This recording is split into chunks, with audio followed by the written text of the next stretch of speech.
بسم اللہ الرحمن الرحیم. السلام علیکم ناظرین, میں ہوں آپ کی میزبان سمیرہ سلیم, اور اس وقت ہمارے ساتھ موجود ہے مسلم لیگ نون کے اہم جو سینئر رہنما ہیں اور سابق وزیر داخلہ بھی ہیں, احسن اقبال صاحب. السلام علیکم سر. جی وعلیکم السلام. سر سب سے پہلے تو آپ کو بہت بہت مبارک ہو. جس طرح سے ہم دیکھ رہے تھے مسلم لیگ نون, اکثر آپ کہتے رہے کہ آپ کو سیاسی انتقام کا نشانہ بنایا جا رہا ہے, اس کے بعد آپ نے پریس کانفرنس میں بھی کہا, تو سب سے پہلے آپ کو مبارکباد ہو, اور آپ کیا کہنا چاہیں گے, کیا یہ سیاسی انتقام والی بات بالکل درست ثابت ہوئی؟ جی میں سمجھتا ہوں کہ جو عدالت کے اندر کارروائی ہوئی ہے ہمارے کیسز کی, اس میں یہ بات بہت واضح ہو گئی ہے اور ساری قوم نے دیکھ لی ہے کہ نیب کے پاس کوئی الزام نہیں تھا, نیب کے پاس کوئی ثبوت نہیں تھا. نیب نے محض ایک سیاسی ایجنڈے کے تحت حکومت کے ایما کے اوپر ہمیں گرفتار کر کے رکھا تھا, اور جب عدلیہ نے بار بار ان سے کہا کہ کوئی ایک جواز فراہم کریں گرفتاری کا, تو مکمل طور پہ نیب عدالت کو مطمئن کرنے میں ناکام رہا. تو اللہ تعالیٰ نے ہمیں سرخرو کیا ہے, اور جو ہمارے خلاف ایک سیاسی انتقامی کارروائی کی گئی تھی اس کی اصلیت بھی قوم کے سامنے آ گئی ہے. تو اس کے لیے میں اللہ کا بھی شکر ادا کرتا ہوں, اور قوم کا بھی, اور اپنے تمام دوستوں کا اور ہمارے کارکنوں کا جن کی دعائیں ہمارے ساتھ تھیں, جن سے اللہ تعالیٰ نے ہمیں سرخرو کیا. اچھا سر, ہم دوسری جانب دیکھتے ہیں احسن اقبال صاحب کہ مسلم لیگ نون اور پیپلز پارٹی میں اتفاق نہیں ہو پا رہا. کیا یہ کسی ایک ایشو پہ اکٹھے ہو سکتے ہیں کہ حکومت کو مل کے ایک ٹف ٹائم دے دیں؟ میں سمجھتا ہوں کہ اپوزیشن کو اپنے تمام مختلف جو جماعتیں ان کے اپنے منشور ہوتے ہیں, اپنی سیاست ہوتی ہے, لیکن اس کے باوجود ایک لارجر ایشو کے اوپر مل کر کام کرنا چاہیے, چونکہ اس وقت جو خطرات ہیں اس حکومت کی ناکامی اور نااہلی کی وجہ سے وہ پاکستان کے لیے بہت سنگین ہو گئے ہیں. اور بالخصوص جو معاشی اور اقتصادی شعبے میں اس حکومت کی کارکردگی ہے, اس نے پاکستان کی معیشت کو انتہائی خطرناک درجے میں داخل کر دیا ہے. اور اگر ہم نے مل کر کوئی اس کا حل نہ نکالا تو پوری قوم کو اس کے نتائج بھگتنا ہوں گے. تو اس لیے ہماری کوشش یہی ہوگی کہ ہم تمام جماعتوں کے ساتھ مل کر اپوزیشن کو اتفاق رائے سے لے کر چلیں, تاکہ اس ملک کو اس عذاب سے نجات ملے جس کی سزا ہر آدمی کاٹ رہا ہے. ملک کے اندر کبھی پچھلے 12 سالوں میں اتنی مہنگائی نہیں ہوئی تھی, کبھی اس سطح کی بے روزگاری نہیں تھی, کبھی اس سطح کی صنعتی شعبے کے اندر تباہ کاری نہیں تھی, کبھی ہمارے زراعت کا شعبہ اس قدر تباہ نہیں ہوا تھا. یہ ہر چیز کا الزام پچھلی حکومت پر ڈال دیتے ہیں, لیکن جو زراعت کے اندر تباہی ہو رہی ہے اس کی تو یہ حکومت ذمہ دار ہے. جو ٹڈی دل اس وقت پورے پاکستان کی فصلوں کو اجاڑ رہا ہے, اس کی بنیادی وجہ یہ ہے کہ جب یہ ٹڈی دل پیدا ہوتا ہے تو اس وقت جو تلف کرنے کے لیے اقدامات اٹھائے جاتے ہیں وہ اس حکومت نے نہیں اٹھائے. جو اس کے لیے انہیں سپریز کرنے چاہیے تھے پلانٹ پروٹیکشن ڈپارٹمنٹ کو, وقت کے اوپر نہیں کیے گئے, اور آج پورے پاکستان کی زراعت اس سے متاثر ہو چکی ہے. اسی طرح اس سے پہلے آپ نے ڈینگی کا اوپر دیکھا کہ جو حفاظتی سپرے نہ کرنے کی وجہ سے کتنی بڑی وبا کی صورت وہ بن گئی.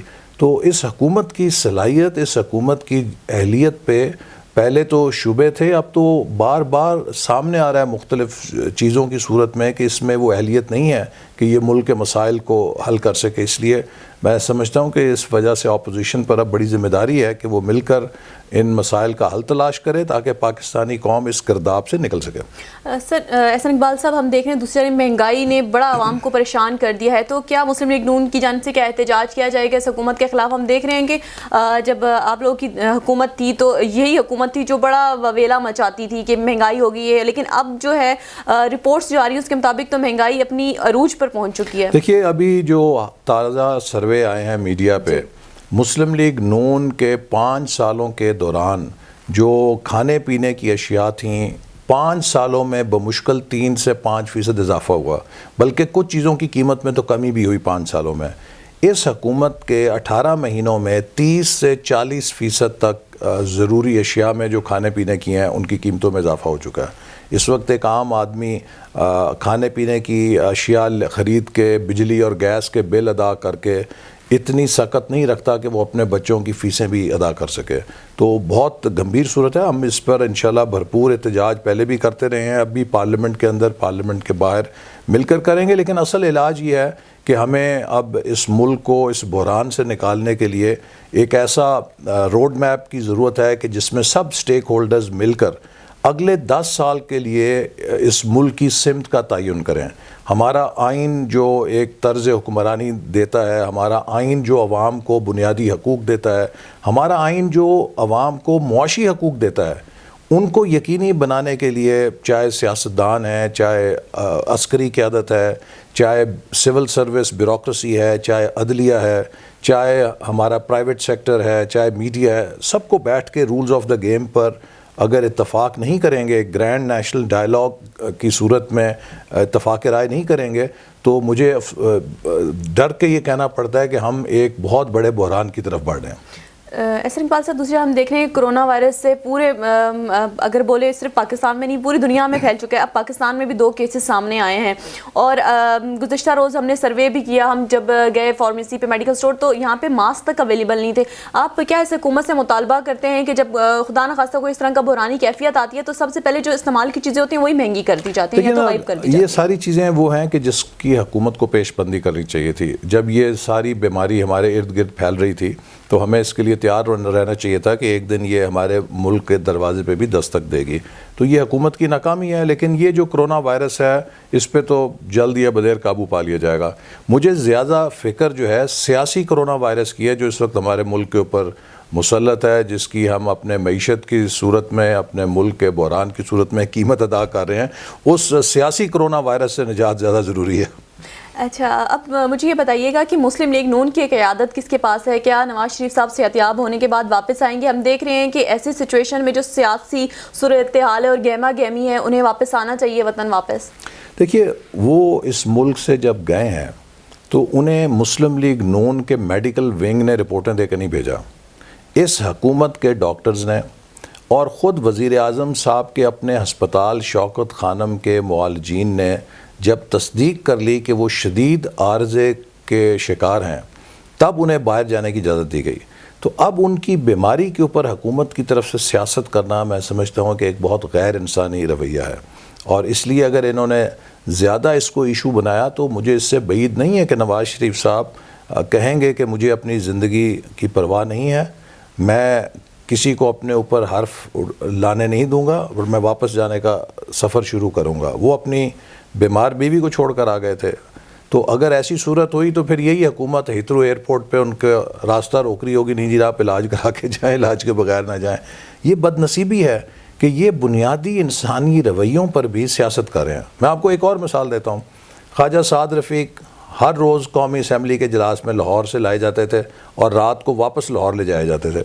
جب وزیر داخلہ نے ان کی پارلیمنٹ لاج میں سب جیل قرار دی کہ روز کا آنا جانا بہت زیادہ انکنوینئنٹ ہے اور لاجسٹکلی انتظامیہ کے لیے بھی مشکل ہے، وزیر اعظم کو جب پتہ چلا تو انہوں نے سرزنش کی اور کہا کہ اس کو کینسل کریں، ان کو روزانہ لے کر آئیں اور روزانہ لے کر جائیں۔